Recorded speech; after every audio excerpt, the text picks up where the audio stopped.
Social media से cyber अपराध पर किताब लिखने वाले मोहम्मद हसन जैदी साहब से एक मुलाकात हुई। उनकी कोशिशों से देश में साइबर क्राइम पर कानून की किताब लिखकर साइबर अपराधियों पर लगाम लगाने की मुहिम को एक कामयाबी मिली है। आइए उनके बारे में कुछ बताते हैं। मोहम्मद हसन जैदी ने इलाहाबाद विश्वविद्यालय से LLB की डिग्री पूरी करने के बाद LLM की डिग्री प्रथम श्रेणी से उत्तीर्ण किया। वर्तमान समय में आपने किशोर न्याय व्यवस्था से संबंधित महत्वपूर्ण विषय जैसे किशोर न्याय विधि, मानव तस्करी, बालकों के विरुद्ध लैंगिक अपराध, बाल श्रम तथा बाल वेश्यावृत्ति जैसे विषयों पर शोध कर लेखन कार्य किया है। श्री जैदी उच्चतम तथा उच्च न्यायालय से संबंधित कई विधि पत्रिकाओं जैसे सेलेक्टेड सिविल डिसीजन, दांडिक निर्णय रिपोर्टर तथा राजस्व लॉ टाइम्स के मैनेजिंग संपादक भी है। विधि के क्षेत्र में श्री जैदी ने सदैव उन विषयों पर अपनी शोध किया है जिस पर इसके पूर्व कोई प्रयास नहीं किया गया था। अपराध न्याय सिद्धांत की पूर्ति में इन्होंने विभिन्न IPS अधिकारियों के साथ संयुक्त रूप से निम्न पुस्तकें लिखकर अपना भूतपूर्व योगदान दिया है। DNA test in criminal investigation, trial and paternity dispute, narco, brain mapping, polygraph test, hypnosis in interrogation of suspect, cyber crime, mobile phone forensic and electronic surveillance, forensic science, anti-ragging law in India and world, विधि विज्ञान तथा चिकित्सा न्यायशास्त्र, मानवाधिकार विधि, वैज्ञानिक तथा तकनीकी साक्ष्य, कन्या भ्रूण हत्या, लिंग चयन निषेध, विधि, आपराधिक विवेचना, लैंगिक अपराधों से बालकों का संरक्षण अधिनियम, आपराधिक विधि में माननीय उच्चतम न्यायालय एवं उच्च न्यायालयों के मार्गदर्शक सिद्धांत, मानव तस्करी कानून, किशोर न्याय व्यवस्था, कन्या भ्रूण हत्या प्रतिषेध विधि श्री जैदी के द्वारा लिखी गई। इनमें से कुछ पुस्तकें भारत के विधि क्षेत्र की प्रथम पुस्तकें हैं। भारत के भूतपूर्व राष्ट्रपति स्वर्गीय श्री APJ अब्दुल कलाम तथा प्रधानमंत्री मनमोहन सिंह ने इनके अभूतपूर्व प्रयास के लिए अपना प्रशंसनीय तथा सराहनीय पत्र भेजा है। विधि के क्षेत्र में अपनी अभूतपूर्व सेवाएं प्रदान करने के लिए श्री जैदी को ONL इंडिया हजरत Ali national award IRTS award, उच्च न्यायालय के मुख्य न्यायाधीश द्वारा हिंदी विधि सेवा सम्मान, भारत सरकार के गृह मंत्रालय द्वारा पंडित गोविंद वल्लभ पंत पुरस्कार, भारत सरकार के विधि एवं न्याय मंत्रालय द्वारा राज पुरस्कार से सम्मानित किया गया है। वह भारत के राष्ट्रपति प्रणब मुखर्जी द्वारा राजीव गांधी नेशनल अवार्ड से सम्मानित किया और उत्तर प्रदेश सरकार द्वारा मोतीलाल नेहरू पुरस्कार से उत्तर प्रदेश के मुख्यमंत्री तथा उस वक्त उच्च न्यायालय के न्यायाधीश DY चंद्रचूड़ द्वारा को सम्मानित किया गया। अभी कुछ दिन पहले प्रदेश सरकार की तरफ से उत्तर प्रदेश महिला आयोग ने भी सम्मानित किया है। गृह मंत्री अमित शाह ने भी इनको अवार्ड दिया। आइए मोहम्मद हसन जैदी साहब से रूबरू होकर एक छोटी सी मुलाकात में खुद उन्हीं की जुबानी सुनते हैं उनके सफर की दास्तान। कैसे इस लाइन में आने का आपको? एक पैशन था शुरुआत से। 2000 में जब ये इंफॉर्मेशन टेक्नोलॉजी एक्ट इनैक्ट हुआ तो एक पैशन था कि साइबर फील्ड एक इमर्जिंग फील्ड थी। तो इस इमर्जिंग फील्ड पे जुडिशरी और कुल मिला के हम ये कहें कि पुलिस एंड जजेस और कोर्ट्स सबको अच्छा प्रॉब्लम इज दिस, ये सब्जेक्ट जो है वो टेक्नोलॉजी है, इसमें टेक्नोलॉजी इन्वॉल्व है और लॉ इन्वॉल्व है। तो कोई ये कहे कि मैं साइबर एक्सपर्ट हूँ, तो वो जब तक टेक्नो और लीगल दोनों की इसकी नॉलेज नहीं होगी तो वो साइबर एक्सपर्ट नहीं होगा। लीगल एक्सपर्ट अलग हो सकता है, टेक्नो एक्सपर्ट अलग हो सकता है, क्योंकि इसमें टेक्नोलॉजी इन्वॉल्व है। तो इस फील्ड में शौक हुआ है बीइंग एन लीगल एक्सपर्ट, क्योंकि आज इस दौर में जब मुझे 16 साल के बाद 17 साल के बाद ये लग रहा है कि 2000 के एक्ट के बाद जो है आज 23 साल बने हुए इस एक्ट को हो गया।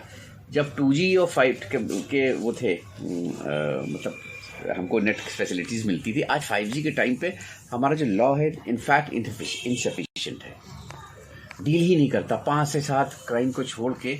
अब जैसे मैं एग्जाम्पल की बात कहूँ कि जब नाबालिग बच्चों के बीच में अगर व्हाट्सएप ग्रुप पे अगर किसी भी तरह की न्यूडिटी हो रही है तो हमारा लॉ डील ही नहीं करता। डार्क वेब, डार्क नेट पे एक तरह ब्लैक की काली दुनिया का जो अपराध है हमारा डील नहीं करता। सपोज हम इंटरनेट पे बैठ के हम और आप आर्म्स की डीलिंग कर रहे हैं, ड्रग्स की डीलिंग कर रहे हैं, हमारा लॉ डील ही नहीं करता इस तरह के ऑफेंस को। Cyber sexting, sextortion, like online frauds की बात सुनिए आप, लाइक ऑनलाइन फ्रॉड्स की बात सुनिए। ऑनलाइन फ्रॉड्स इनफैक्ट हो क्यों रहा है? आप रोज का अखबार उठा के देखिए, आपको जो है कम से कम 10 खबरें जरूर एक शहर में मिलेंगी कि किसी उनके साथ ऑनलाइन फ्रॉड हो गया, इनके साथ फाइनेंस। देखिए, सरकार अपना पूरा काम कर रही है, अवेयरनेस की जहां तक बात होगी, गलतियां होती हैं, हमसे भी होती हैं, लेकिन प्रॉब्लम एक आ रही है इस तरह की कि अब अपराध हो जाने के बाद, FIR दर्ज होने के बाद उसकी विवेचना एक बड़ा टारगेट होती है। मैक्सिमम मामलों में मैंने यही पाया कि FR लगती है, चार्जशीट नहीं लगती, क्योंकि साक्षी नहीं मिल पाते। वजह उसकी यह है कि IT एक्ट, हमारा इंफॉर्मेशन टेक्नोलॉजी एक्ट इनसफिशिएंट है, और फिर इस एक्ट को एक बाउंड्री लेस क्राइम है। अपराधी US में बैठा है, अपराध इंडिया में कर रहा है, अपराधी झारखंड में बैठा है, अपराध यहाँ कर रहा है। Boundary crime, there should be a need of a universal law regarding this. और अभी तो मैं बार बार ये कह रहा हूँ सबको कि अभी तो हम एक इनिशियल स्टेज में हैं अपराध की दुनिया में, कि अब ये OTP और ईमेल लिंकिंग, और ये बहुत, बस आप ये देखिएगा 1 साल के 1.5 साल 2 साल के अंदर ये पुराने दौर की बात हो जाएगी। Artificial is going to replace these type of crimes. AI बहुत तेजी से आ रहा है, लाइक वॉइस क्लोनिंग जैसे चीज़ें, D fake news, fake D fake, इस तरह की चीज़ें जो आप सामने आ रहे हैं। तो इसमें हमको और आप सबको सरकार के साथ, कोर्ट के साथ एक मिल के इस पर एक मुहिम चलाने की ज़रूरत है कि पर्सन टू पर्सन अपनी इस पे अवेयरनेस प्रोग्राम चलाएं। कम से कम साइबर अपराधों, स्कूल, जैसे हम लोग अक्सर स्कूल कॉलेज में इनिशियल लेवल पे यूथ में इसमें ज़्यादा इन्वॉल्व है अपराध में, जैसा मैंने पाया है। ऑनलाइन फ्रॉड के बाद जो भारत की अगर हम बात करें तो सबसे ज़्यादा वो जो 18 से 24 साल, सबसे ज़्यादा भारत में अब ऑनलाइन फ्रॉड्स हैं। लेकिन उसके बाद जब हम देखेंगे तो कहीं सेक्सटॉर्शन है, तो कहीं साइबर सेक्सटिंग है, तो कहीं ब्लैकमेलिंग है, ठीक है। और एक चीज़ जिसे एक रिवेंज पॉर्न है, रिवेंज पॉर्न एक चीज़ ऐसी है कि हमारी मतलब 18 से 20 साल के बच्चों की, 14 से 15 साल बच्चों की आपस की दोस्ती थी। उस वक्त की कुछ जो तस्वीर, फोटोग्राफ, वीडियोस थी, उनका ब्रेकअप के बाद मिसयूज किया जाना, this is called revenge porn. तो वेबसाइट्स पर डाल दी जाती है, फिर सिर्फ उसकी जो है रेपुटेशन को बदला लेना, ये चीज़ कराया था। तो इन तरह के अपराध देना हमारा फेसबुक और गूगल से ये लोग सब बाहर की कंपनियां हैं, यहाँ आकर के लोग उनके जरिए पर्दाफाश करते हैं। इस पर कैसे? हमारे भारत सरकार ने 2021 में एक रूल्स, सोशल मीडिया का एक रूल्स बनाया। उस रूल्स में के रूल 3B में इनके लिए मैंडेटरी जो है रिमूवल और डिसेबल, ऐसे कंटेंट को, डिसेबल कंटेंट को हटाने के लिए इनको कंपेल किया गया है। वजह यह है कि हमको थोड़ी सी हमारी और हमारे सिस्टम को इस चीज़ की जानकारी कम है। दे आर बाउंड, गवर्नमेंट ने अपना पूरा काम किया हुआ है इस चीज़ को। इस तरह के कंटेंट को मैं जानकारी दूं आपके इस चैनल के माध्यम से कि जब कभी आप किसी के इस तरह के कंटेंट या इस तरह की चीज़ें फेसबुक या इंस्टा पे या पोस्ट कर दी गई हो, उसको लगता है कि इसकी मॉर्फिंग करके पोस्ट कर दी गई, या फिर उसके कंटेंट को किसी उसकी जानकारी के लिए पोस्ट कर दी गई है, तो एक तो सबसे पहले तो इसका प्राइवेसी का वायलेशन है। फिर उन कंटेंट को हटाने के लिए आप अपने यहाँ के संबंधित स्थानीय थाने को इसके लिए रिपोर्ट करें, और इसके लिए cybercrime.gov.in पे जो है ऑनलाइन रिपोर्ट करें। मैं नाबालिग बच्चों के लिए बताना चाहूँगा कि भारत सरकार का राष्ट्रीय बाल आयोग इस पे एक ऑनलाइन पोर्टल चलाता है जिसको पॉक्सो ई-बॉक्स कहते हैं। उसकी वेबसाइट का नाम है www.ncpcr.gov.in। उस प्रोफाइल पर जाएं और उसके ऑनलाइन पोर्टल पर जाएं। उस ऑनलाइन पोर्टल पर जाने के बाद कंप्लेंट दर्ज कराएं। इसके बावजूद अगर उसके साथ वहां न्याय नहीं होता है तो माननीय उच्च न्यायालय के समक्ष जो है इसकी एक रिट की आ सकती है। मैं यहाँ पास आपके चैनल के माध्यम से एक चीज़ बताना चाहूँगा कि एक संबंधित मामला इसी प्रकार का आया कि एक महिला की एक अपनी वीडियो और इमेज को एक पॉर्न वेबसाइट पर डाल दिया गया। महिला ने संबंधित अपने ज़िले के पुलिस और तमाम सारे जो रेमेडीज उसको अवेल किया, जब उसको नहीं मिली तो वो हाई कोर्ट पहुंची। मानी दिल्ली उच्च न्यायालय ने इस संबंध में एक आदेश पारित किया गूगल और फेसबुक सबको कि 24 घंटे के अंदर इस चीज़ को आपको रिमूव करना है। गूगल और इन लोगों ने 24 घंटे के अंदर डिलीट तो किया, लेकिन महिला ने ये चीज़ पाई कि वो चीज़ 24 घंटे के अंदर डिलीट नहीं की गई थी। 24 घंटे के अंदर डिलीट तो कर दी गई, लेकिन वो जो कंटेंट, वो इस तरह की सामग्री थी, वो देखी जा रही थी। फिर उसने जब हाईकोर्ट अप्रोच किया तो हाईकोर्ट ने दोबारा जब गूगल फेसबुक के तमाम सेवादाताओं से पूछा कि ऐसा क्या है, कैसे है, तो उन लोगों ने एक चीज़ कही कि हमने इस कंटेंट को भारत से डिसेबल कर दिया। तभी कोर्ट ने उनको एक सख्त डायरेक्शन दिया कि you have a world wide network. आपका एक नेटवर्क जो है सिर्फ भारत नहीं है, आपका नेटवर्क ग्लोबली एक एक्टिव है, पूरे विश्व व्यापी है, वर्ल्ड वाइड नेटवर्क WWW।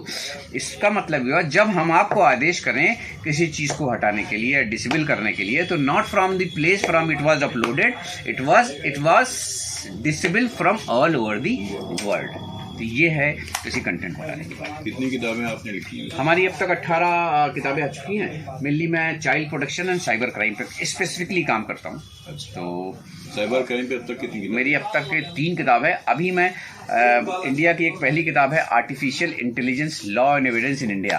अच्छा। तो मार्च में इंशाल्लाह हमारी किताब भी रिलीज होती है। तो ये भारत की पहली किताब होगी ये। अच्छा। कितने आपको पुरस्कार मिले? मैं पुरस्कार माशाल्लाह बहुत है। भारत के राष्ट्रपति माननीय श्री प्रणब मुखर्जी द्वारा मुझे नेशनल अवार्ड सम्मानित किया गया 2 बार। Ministry of law and justice government of India ने मुझे 5 बार सम्मानित किया।